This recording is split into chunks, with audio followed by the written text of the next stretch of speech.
지금 아파트 전세가 매매가가 급상승하고 있잖아요. 특히 서울 지역을 중심으로 해서 아파트 가격이 올라가고 나면 아파트와 가격이 오르지 않은 빌라 간의 격차가 또 벌어지게 되겠죠. 올라간 아파트 가격을 감당하지 못한 분들이 아파트를 포기하고서라도 빌라를 또 사시게 되거든요. 그런 점에서 서울 빌라를 지금 매수해서 보유를 하는 거는 저는 정말 괜찮다고 생각은 합니다. 가격이 오를 수밖에 없습니다. 안녕하십니까? 안녕하세요. 반갑습니다. 반갑습니다. 자, 오늘 주제는 바로 서울 빌라가 또 기회다. 이거에 대해서 오늘 한번 얘기를 해보도록 하겠습니다. 좋습니다. 제가 느끼기에 서울이라는 지역은 항상 공급이 부족하고 좋은 곳으로 오려는 사람들의 수요가 몰리는 곳입니다. 그래서 월세 전세는 말할 것도 없고 그게 빌라일지라도 매매 수요도 어느 정도 있습니다. 다만 이제 빌라에 대한 투자 수요는 굉장히 줄어든 상황이기 때문에 우리가 공실 상태로 실거주자한테 매도한다는 측면에선 실거주자는 언제든지 서울 빌라라면은 또 매수하셔서 실거주로 들어오시는 분들이 계시기 때문에 서울 지역에 경매 물건이 지금 많이 나와 있다라는 건 경매인들한테는 되게 큰 호재다라고 할 수 있을 것 같습니다. 기사를 가져왔는데요. 서울 2분기 빌라 경매 4,259건 역대 최다 전세 사기 여파. 허그 든든 전세 5월 시행 뒤 낙찰률 인상. 낙찰률이 올라갔다. 요거는 허그가 높은 가격에 낙찰을 받고 있기 때문에 평균을 올리는 효과가 있었습니다. 그리고 그게 한두 건 입찰하는 게 아니라 일주일에도 몇십 채, 많게는 100채 넘게 낙찰을 받아가고 있기 때문에 그게 이제 평균을 올리는 효과가 있었다라고 이제 나온 거고요. 간단히만 읽어보면 빌라 경매 건수가 처음으로 4,000건을 돌파했다. 허그 보증공사에서 갖고 있던 물건들도 지금 계속적으로 나오고 있고 대항력도 포기하기도 하지만 실제로 본인들이 입찰도 하고 있기 때문에 사실 우리 입장에서는 물건 건수가 많아지긴 했지만 허그라는 입찰 경쟁자로 떠오르고 있기 때문에 물건이 많아진 건 또 호재다 싶으면서도 보증공사에서 또 많이 들어오고 있으니까 보증공사가 안 들어올 만한 물건들을 잘 찾아서 들어가시는 게 좋을 것 같다라는 생각입니다. 서울 지역에는 적극적으로 허그에서 입찰을 하고 있기 때문에 허그가 안 들어갈 만한 물건들이 어떤 게 있나 이런 것도 생각을 해야 되고 판단해서 들어가더라도 허그에서 들어올 수도 있겠구나라는 걸 염두에 두고 가셔야 됩니다. 허그가 입찰 경쟁에 들어왔는데 그들보다 높게 쓰려고 하시면 안 돼요. 허그가 들어왔다는 건 우리는 무조건 폐차를 해야 된다 생각을 하시면 됩니다. 우리는 시세 보고 들어가니까. 근데 허그는 과거에 묶여있는 그 채권 금액을 보고 들어가기 때문에 우리보다 그게 훨씬 높거든요. 금액이. 허그가 2등이고 내가 1등을 했다. 좀 위기감을 느끼셔야 됩니다. 가격을 너무 높게 쓴 게 아닌가? 지금 시세보다 높은 게 아닌가? 이 생각을 좀 하셔야 될 수도 있습니다. 서울이다 보니까 단기 투자 관점도 있고 또 맞습니다.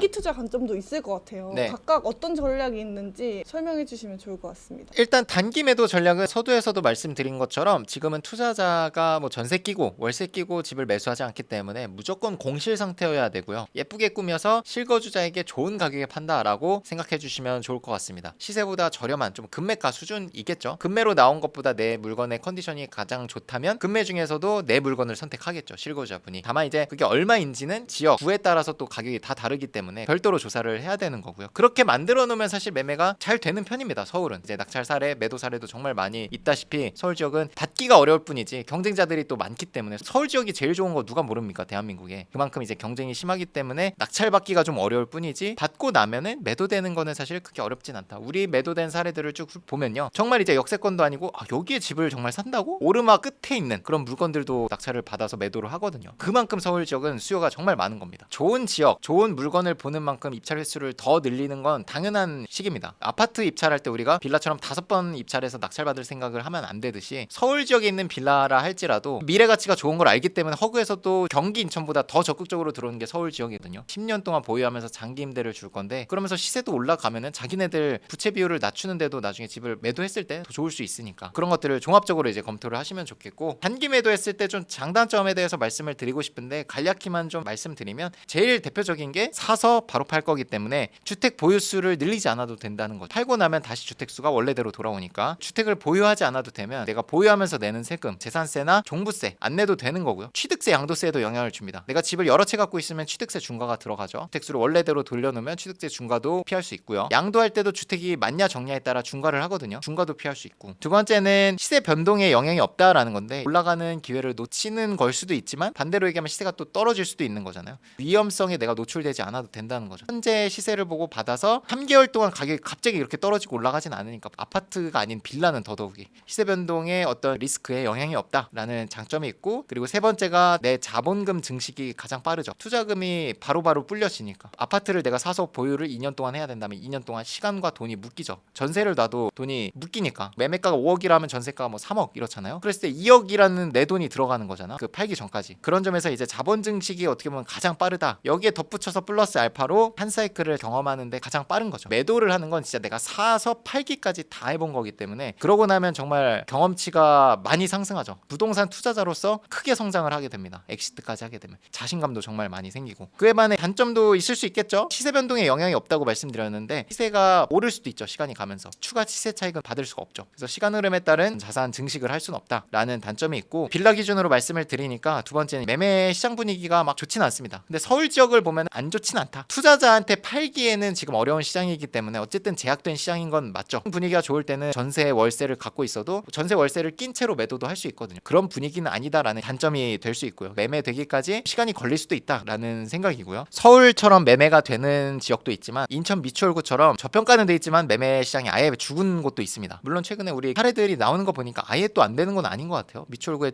최근에 매매 사례가 있었습니다. 단타 매도만 하셔야 되는 분은 매매가 안 된다는 데는 아무리 싸더라도 들어가면 안 되긴 해요. 저평가돼 있는 데를 매수해서 갖고 갈 수가 없기 때문에 매매가 되는 지역 안에서만 내가 물건을 봐야 된다는 단점이 있습니다. 빌라도 이제 가격이 오를 수밖에 없다라고 생각이 듭니다. 기사로도 나왔어요. 그거 제가 찾아서 보내드릴게요. 계속 반복인 것 같아요. 결국 126% 룰을 적용하면서 조직적으로 역전세를 만든 세력도 있지만 정말 선량한 임대인분들까지 피해를 많이 봤거든요. 강제적으로 보증금을 빼줘야 되는 상황을 정부에서 만들었으니까 그렇게 이제 사고가 터지면서 집을 사서 들어가실 분들의 수요가 대거 아파트로 이동을 했죠. 그러면서 지금 아파트 전세가 매매가가 급상승하고 있잖아요. 특히 서울 지역을 중심으로 해서 아파트 가격이 올라가고 나면 아파트와 가격이 오르지 않은 빌라 간의 격차가 또 벌어지게 되겠죠. 올라간 아파트 가격을 감당하지 못한 분들이 외곽으로 벗어날 수도 있지만 그 자리를 꼭 지켜야 되는 분들은 아파트를 포기하고서라도 빌라를 또 사시게 되거든요. 그런 점에서 서울 빌라를 지금 매수해서 보유를 하는 거는 저는 정말 괜찮다고 생각은 합니다. 가격이 오를 수밖에 없습니다. 그 수요들을 받아줄 만큼 뭔가 공급 대책이 있냐 빌라에서 없어요. 하던 것도 다 멈추는 상황에서 지금 손님들만 많아지고 있는 상황이에요. 호가가 올라가게 되겠죠. 아파트 가격이 올라가면서 시차를 두고 빌라 가격도 올라갈 수밖에 없다는 게 아파트 대체제가 빌라니까 아파트보다 저렴하게 비슷한 지역에서 살 수 있는 게 빌라니까 그 시그널이 있습니다. 지금 보유를 하는 거는 너무 좋다. 심지어 경매로 싸게 낙찰을 받고 보유를 한다. 싸게 받은 거 플러스 시세 상승까지 하면 2년 뒤에 판다고 가정을 했을 때 얼마의 그 차익이 있을지는 낙찰을 싸게 받은 거엔 2배 정도는 올라가지 않을까 생각을 합니다. 경매로 싸게 받은 그 갭이 전세가 수준이거나 전세가보다 약간 높은 수준이 보유하면서 빈집으로 두진 않겠죠. 세를 둘 텐데 전세를 두면 그 돈이 다시 회수될 수 있다는 겁니다. 전세로 받으면 나중에 돌려줘야 될 돈 아니냐 그렇게 생각하실 수도 있지만 지금 전세가가 어떤 전세가죠? 강제적으로 눌러놓은 가격이잖아요. 이거보다 더 누를 여력은 이제는 없는 것 같아요. 왜냐면 126%된 지가 벌써 시간이 많이 지났고 올린에 만에 얘기를 하고 있지 낮춘다는 얘기는 전혀 없거든요. 저평가되어 있는 빌라를 3천만 원 싸게 사서 2년 보유해서 예를 들어 8천만 원 이상으로 팔 수 있다. 저는 그 이상으로도 갈 거라고 생각을 해요. 시간을 넣어서 그 차익을 2배로 만들 수도 있는 거죠. 경매로 샀기 때문에 돈이 안 묶일 거고 경매로 샀기 때문에 심리적으로도 내가 여유라는 게 생깁니다. 장기 투자 전략에서 이제 서울 빌라는 굉장히 적합하다고 생각을 합니다. 그런 점에서 입찰가를 조금 공격적으로 써도 되지 않나라고까지 좀 생각을 하고 있어요. 서울 지역은. 그러면 저희가 서울 빌라 단기 매도 사례들도 꽤 있잖아요. 네. 하나 정도 보고 마무리하면 좋을 것 같습니다. 좋습니다. 오늘은 좀 다른 차원에서 말씀드리고 싶은 게 이 물건이 2억 5천에 감정이 된 거를 두 번 유찰됐을 때 64%가 됐는데 91% 가격을 썼어요. 많이 높게 썼죠. 이렇게만 보면. 근데 결국 그게 2억 2,800이라는 금액이고 매도를 얼마에 하셨냐? 2억 7,500 했습니다. 2억 2,800이 비싼 가격인가요? 비용 한 800만 원 정도 내셔가지고 3천만 원 이상의 수익을 만드신 분이에요. 단기로. 매도 계약서 쓴 게 7월입니다. 2달도 안 되는 시간에 매매 계약서를 작성을 이미 한 거예요. 위치가 보면은 여러분들 보실 때 어떠세요? 산으로 둘러싸여 있고 여기 대로변이 있긴 하지만 지하철역은 한참 밑에 있습니다. 특별한 게 없죠. 서울 지역이잖아요.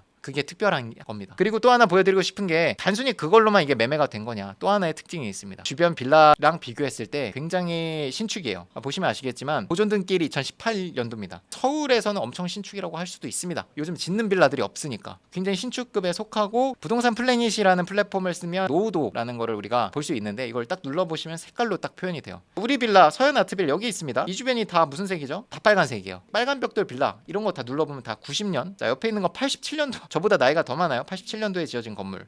93년생. 야, 얘는 뭐야? 74년. 이런 빌라들이 밀집해 있는데 내가 낙찰받은 물건 2018년식이다. 굉장히 메리트가 있는 거죠. 상대적인 겁니다. 부동산 항상. 그거는 가격이 비싸도 팔리는 거죠. 나머지 것들은 안 보니까. 매도되는 물건들은 주변 대비해서 좋은 게 한 가지씩은 있어요. 테라스가 있다거나 주변 대비해서 엄청 신축이거나 당연히 입지적인 게 좋은데도 매도가 되겠죠. 2달 만에 매도가 된 게 이유가 있었다. 수리비가 0이었습니다. 초단기 매도 성과가 진짜 많이 나오고 있는데 네. 어떻게 하면 이렇게 좀 경매로 성과를 낼 수 있는지. 비법은 강의를 듣는 분들을 편하게 만들어주면 됩니다. 그들이 해야 될 것과 하지 않아도 될 것들을 명확히 저는 구분을 해주거든요. 저도 이제 투자를 어릴 때 하면서 제가 불편했던 것들을 만든 거예요. 내가 직접 해야 되나라는 것들을 시스템으로 구축을 해놓은 거거든요. 명도에 대한 건 내가 꼭 그 사람을 만나야 되나? 업무사님께 위탁을 드리고 있고 이런 것들을 만들어주니까 심리적인 장벽이 낮아진 거죠. 더 적극적으로 하고 그만큼 제가 또 신뢰도 드리고 저는 사실 이런 것들은 전국에서 우리 학원이 제일 잘한다고 생각해요. 이제는 그렇게 말씀을 해주세요. 여러 학원 다니셨던 분들이 대출 실장님도 계시지만 서로 진짜 윈윈.